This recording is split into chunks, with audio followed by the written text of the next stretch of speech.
नमस्कार दोस्तों, आज हम बात करेंगे 14 मई 2025 को होने वाले गुरु गोचर की। जब बृहस्पति वृषभ राशि से निकलकर मिथुन राशि में प्रवेश करेंगे तब मकर राशि वालों पर इसका क्या प्रभाव दिखाई देगा। मकर राशि वालों की कुंडली में बृहस्पति छठे भाव में मिथुन राशि में प्रवेश करेंगे। इस वीडियो को 3 भागों में समझेंगे। पहला, बृहस्पति मिथुन राशि में कैसा प्रभाव दिखाते हैं। दूसरा, अतिचारी बृहस्पति के फल के क्या मतलब हैं। तीसरा, मकर राशि वालों पर बृहस्पति के इस राशि परिवर्तन का क्या प्रभाव पड़ेगा। सबसे पहले बात करते हैं बृहस्पति मिथुन राशि में कैसा प्रभाव दिखा सकते हैं। सबसे पहले जानते हैं कि बृहस्पति का महत्व क्या है। बृहस्पति यानी गुरु को देवताओं का गुरु कहा जाता है। ये ग्रह ज्ञान, धर्म, शिक्षा, न्याय, सलाह, अध्यात्म, भाग्य और शुभता का प्रतिनिधित्व करता है। कुंडली में जहाँ बृहस्पति शुभ स्थिति में होता है वहाँ विकास, ज्ञान और विस्तार का आशीर्वाद देता है। मिथुन राशि को समझे तो इस राशि के स्वामी बुध हैं। इस राशि को संवाद की कला, विचारों की चंचलता, तार्किकता, चतुराई, सामाजिक जुड़ाव और तेज तर्रार मानसिकता का प्रतीक माना जाता है। बृहस्पति जो कि ज्ञान का ग्रह है, जब संवाद व संचार की राशि मिथुन में होते हैं तो इसके सकारात्मक और नकारात्मक दोनों तरह के प्रभाव हो सकते हैं।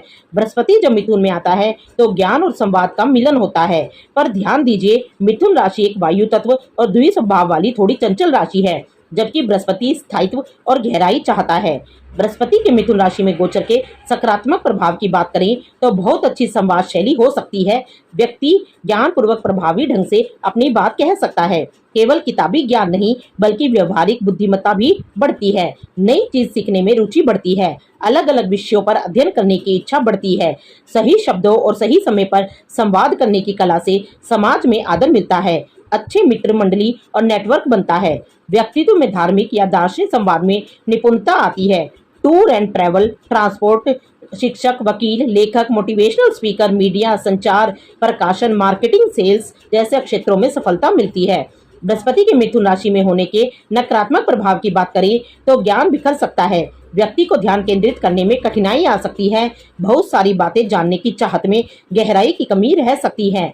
संवाद की प्रवृत्ति कभी कभी बहस में बदल सकती है, जिससे रिश्तों में तनाव आ सकता है। अपने ज्ञान के अहंकार के कारण गुरुजन या वरिष्ठ से वैचारिक मतभेद हो सकते हैं। निष्कर्ष के तौर पर जब बृहस्पति मिथुन राशि में होता है तो अगर व्यक्ति अपनी वाणी को संयम और ज्ञान से सजाए तो यह अद्भुत अवसर बनता है। लेकिन अगर चंचलता हावी हो जाए तो ज्ञान भी हल्का और प्रभावहीन बन सकता है। अब समझते हैं बृहस्पति के मिथुन राशि में संचरण के समय को। बृहस्पति 14 मई 2025 को मिथुन राशि में प्रवेश करेंगे। 5 महीने बाद ही 18 अक्टूबर को वह कर्क राशि में प्रवेश कर जाएंगे। 18 अक्टूबर 2025 से 5 दिसंबर 2025 के बीच कर्क राशि में रहेंगे। फिर 5 दिसंबर 2025 को वापस मिथुन राशि में प्रवेश करेंगे और 2 जून 2026 तक मिथुन राशि में ही रहेंगे।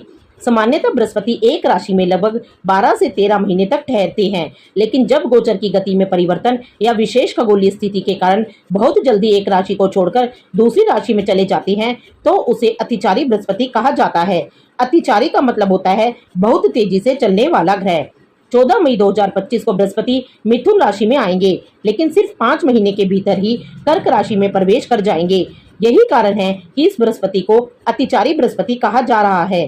अतिचारी बृहस्पति के विशेष प्रभाव की बात करें तो सामान्य गोचर में बृहस्पति धीरे धीरे लेकिन गहरा प्रभाव छोड़ते हैं, लेकिन जब वे अतिचारी हो जाते हैं तो उनके फल जल्दी दिखने लगते हैं।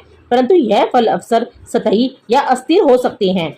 स्थायी बदलाव कम होते हैं और परिस्थितियां जल्दी बदल भी सकती हैं। लोग जल्दी निर्णय लेने लगते हैं। कभी अच्छा होता है, कभी गलती भी हो सकती है। निष्कर्ष के तौर पर जब बृहस्पति अतिचारी होता है तो जीवन में तेजी से अवसर और बदलाव आते हैं। स्थिर और गहरे फल कम होते हैं, इसलिए समय का सही उपयोग और समझदारी से फैसले लेना बहुत जरूरी होता है। अब बात करते हैं कि बृहस्पति के मिथुन गोचर के दौरान मकर वालों पर क्या प्रभाव पड़ेगा। मकर राशि वालों की कुंडली में बृहस्पति तीसरे भाव और 12वें भाव के स्वामी हैं। तीसरा भाव साहस, मेहनत, छोटे भाई बहन, लेखन, मीडिया, संचार, छोटी दूरी की यात्रा, योजना क्षमता व आपकी आदतों के बारे में बताता है। 12वें भाव से विदेश यात्रा, विदेश में बसना, खर्चे, दान, मोक्ष, अस्पताल, अलगाव, मानसिक शांति की खोज, आध्यात्मिक साधना आदि को देखा जाता है। अब गुरु मिथुन राशि यानी आपकी कुंडली के छठे भाव में गोचर करेंगे, मतलब अब वो तीसरे और 12वें भावों का फल छठे भाव के माध्यम से देंगे। छठा भाव क्या दर्शाता है? रोग, ऋण, शत्रु, संघर्ष, प्रतियोगिता, नौकरी, सेवा कार्य और रोग प्रतिरोधक क्षमता, इन सबको छठे भाव से देखा जाता है। गुरु के मिथुन गोचर का मकर राशि पर प्रभावों की बात करें तो पहला बृहस्पति प्रभाव यह होगा कि शत्रु पर विजय और प्रतियोगिता में सफलता मिल सकती है। यदि आप अपनी बुद्धिमत्ता व ज्ञान का सही इस्तेमाल करें तो यह समय आपके प्रतिस्पर्धियों और विरोधियों पर विजय दिलाने वाला है। जो लोग कानूनी मामलों, कोर्ट कचहरी या किसी संघर्ष से जूझ रहे हैं तो उन्हें राहत मिलेगी। प्रतियोगी परीक्षाओं की तैयारी कर रहे विद्यार्थियों के लिए अति शुभ समय है। नए वाद विवादों से दूर रहें। इस समय गुरु की चाल अतिचारी यानी बहुत तेज है, जिससे फल जल्द भी मिल सकते हैं, लेकिन स्थिरता कम होगी और भ्रम की स्थिति बन सकती है। गलत सलाह या जल्दबाजी नुकसान पहुंचा सकती है। सभी कागजात ध्यान से पढ़ें और कोई भी निर्णय सोच समझकर लें।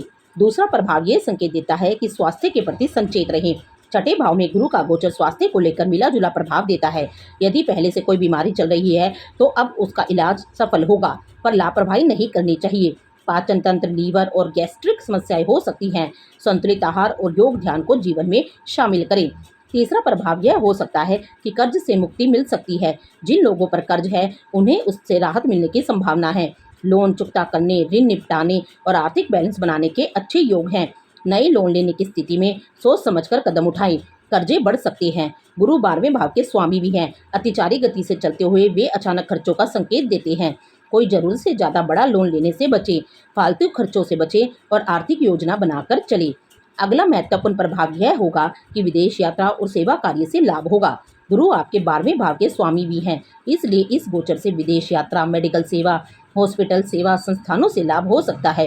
जो लोग विदेश में नौकरी या शिक्षा के इच्छुक हैं उनके लिए अच्छा समय है। सेवा कार्यों में मन लगेगा। समाज सेवा, चिकित्सा, ध्यान, साधना की ओर झुकाव रहेगा।